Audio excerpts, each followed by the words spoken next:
famung chamaga marifutara leiba COVID general ward ta ahangba famung amata leitre anaba chamaga marifutara khak leigadaba ward asida anaba chaniga kunithoi hena leiri famung nimfu leiba ICU ward asisu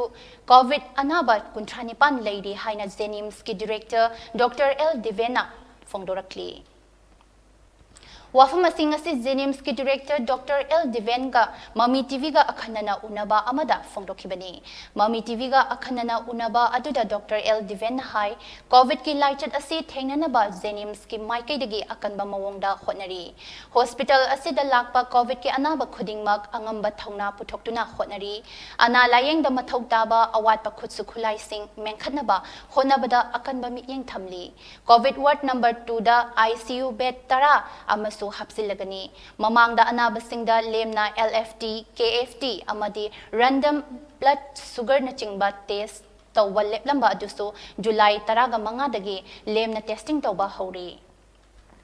masigi mathakta COVID layang pathapta yamna maru oiba D-dimer haina khangnaba test makhal asisu chayol asigi manungda Jnims tawba horagani haina Dr. L Divena makhataki bed hangba lei leiti haiduna yamna mayamna su khabar kagaz inaba sumba maramukta thengnajai masi ngasigi oinadi akoi ngasi tang kuma thoi asida akoi gi general ward haiduna akoi gi covid akoi gi leiriba akoi gi chamaga mokdrasi manungda akoi gi loinamak akoi gi 222 masi general ward ta akoi hena masi ana basing ase akoi floor da adigi atai tada adi mingchan bu lakpanina akoi masi leiganu na koi se lebiya di habidi yadabanina by any means anyhow akoi no koi se dum leina no hona jabani ana ngasi general ward ta sani ga kuni thoi patient basing lei aduga ICU masi kunthra ga nipan lei aduga ani ma hangi base akoi na fumigation tawdana hazing masidagi puthokhiba mi leitadana natraga masi akoi gi ventilator yartadana sendok sengi tawba mai tawdana ani ji semaga lebani Dr. Junior Residential Fazana lerami SR teng makoidagi hengatpa senior resident haidana koisu lerami consulting assistant professor associate professor ruga non professor fauda koising ase green zone da leiduna chuti nimit oijaraga su makoi adum sagi mathau tawba thengnajaraki nganna early detection nganna koina test tokpiba koi karima singnaba targadi lekai gi oiba samstan kyana sembiriga thambiriba sarkar thambiriba jaga sida yam thuna test tokpiba koi vaccination program ase mayamna gyan taminaraga vaccine thuna kapthokpiba covid mari leinana siriba myoising ase vaccine kapthokhi habese masigi history si kaya thengnade anamana vaccine kaptaba midana sibigi chang ase koi wangna thengnajai asina takpadi koi vaccine kapasi amna phai adu hajik leiriba curfew asida akoi gi curfew asibu support tobiba maramdi akoi si curfew tobo matam asida akoi gi man lisang sina sathar riba amadagi ani dagi mari dagi nipan subaina chain oina sanok riba pot ase marak tamtang break tawragadi koi gi masi sandokpagi chang ase nemtharakani haina asa tawjai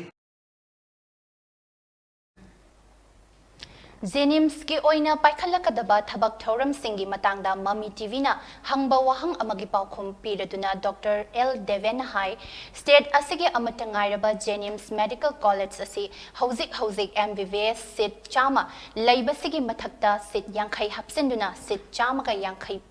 lehenaba hotnari hiram asiga mari leinana National Medical Commission da che thakre masiga loinana post graduation gi MD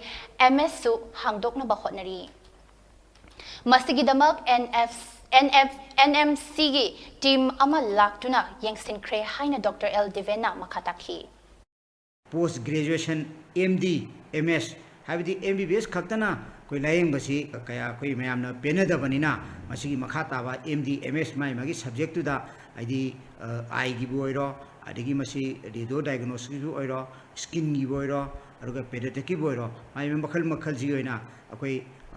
MD MS hangdong no tawjari koi National Medical Commission dagi akoi gi PG sitsi taramathoi punna taramathoi haibadi eye da mid ki da mari